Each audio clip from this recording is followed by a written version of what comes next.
ترشحهم لرئاسة الجمهورية والتابعين والمحبين لهم، وأقول لهم: أنسينا أن كل شيء يقع في هذا الكون بقدر الملك.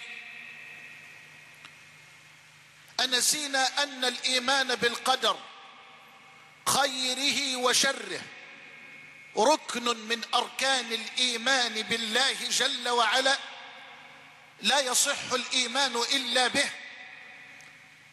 أنسينا قول الله تعالى: إن كل شيء خلقناه بقدر. فالإيمان بالقدر ركن من أركان الإيمان، لا يصح إيمان المرء إلا إن آمن بالقدر خيره وشره، والشر ليس إليه جل وعلا، بل هو من خلال نظرة المرء إليه. ما يدرينا، وعسى أن تكرهوا شيئا وهو خير لكم، وعسى أن تحبوا شيئا وهو شر لكم، والله يعلم وأنتم لا تعلمون. فأنا أريد أن أؤكد لإخواننا جميعا أنه لا يقع شيء في كون الله إلا بأمر الله، وإلا بقدر الله، وإلا بمشيئة الله جل علاه. روى الإمام مسلم في صحيحه قال: حدثنا أبو خيثمة، حدثني أبو خيثمة زهير بن حرب، حدثنا وكيع عن كهمس عن عبد الله بن بريدة عن يحيى بن يعمر قال: كان أول من قال في القدر بالبصرة معبد الجهني. كان أول من قال في القدر، أي كان أول من قال بنفي القدر في البصرة معبد الجهني. فانطلقت أنا وحميد بن عبد الرحمن الحميري حاجين أو معتمرين، فقلنا: لو لقينا أحدا من أصحاب رسول الله صلى الله عليه وسلم فسألناه عما يقول هؤلاء في القدر، قال: فوفق لنا عبد الله بن عمر داخلا المسجد، فاكتنفته أنا وصاحبي، أحدنا عن يمينه والآخر عن شماله، وظننت أن صاحبي سيكل الكلام إلي، فقلت: أبا عبد الرحمن، بينادي على عبد الله بن عمر: أبا عبد الرحمن، إنه قد ظهر قبلنا ناس يقرؤون القرآن ويتقفرون العلم، أي يبحثون عن غوامضه وخوافيه ودقائق مسائله، وذكر من شأنهم معظما مفخما لهم، ثم قال: ويزعمون ألا قدر، ويزعمون ألا قدر، وأن الأمر أنف، أي مستأنف، أي لا يعلمه الله إلا بعد وقوعه وحدوثه. فقال عبد الله بن عمر: إذا لقيت أولئك فأخبرهم أني بريء منهم وأنهم براء مني، والذي يحلف به عبد الله بن عمر لو أن لأحدهم مثل أحد ذهب فأنفقه ما قبل الله منه حتى يؤمن بالقدر. ثم قال: حدثني أبي عمر بن الخطاب رضي الله عنه قال: بينما نحن جلوس عند رسول الله صلى الله عليه وسلم ذات يوم، إذ طلع علينا رجل شديد بياض الثياب شديد سواد الشعر، لا يرى عليه أثر السفر ولا يعرفه منا أحد، فجلس إلى النبي صلى الله عليه وسلم وأسند ركبتيه إلى ركبتيه ووضع كفيه على فخذيه وقال: يا محمد، أخبرني عن الإيمان.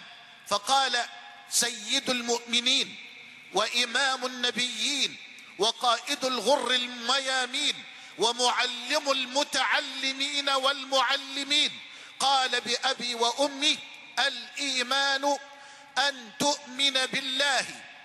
خلي بالك من أركان الإيمان، لأننا ننظر كثيرا بعيدا عن الواقع.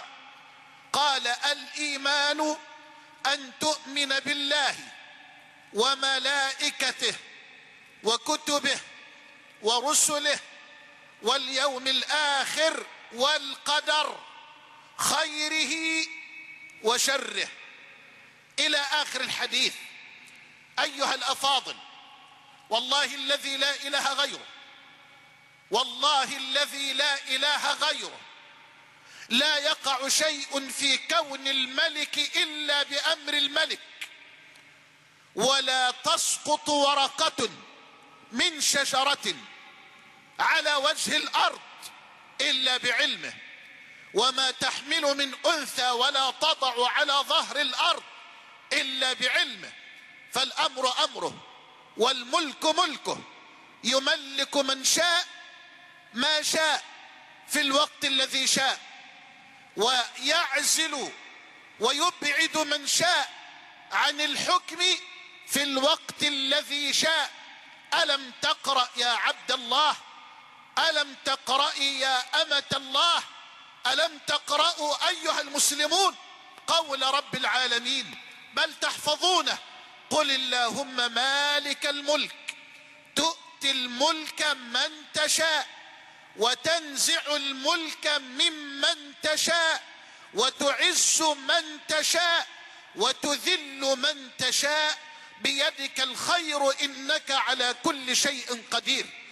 أكاد أبكي من الألم لغياب العقيدة عن الساحة، فالكلام الآن صار كلاما سياسيا بحتا، بل وتحولنا جميعا نحن المشايخ وطلبة العلم إلى محللين سياسيين ومفكرين استراتيجيين، وصارت العقيدة بعيدة عن الساحة، وصار الطرح العقدي القرآني والنبوي طرحا مستهجنا وطرحا مستغربا.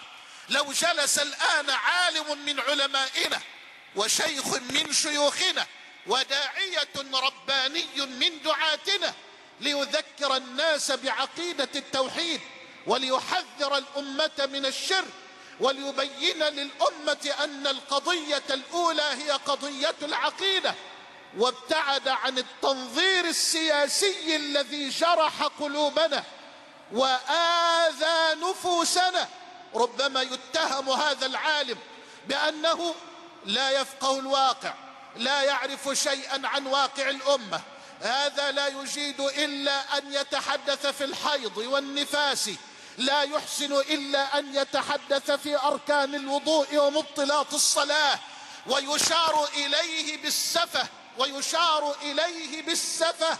إنا لله وإنا إليه راجعون.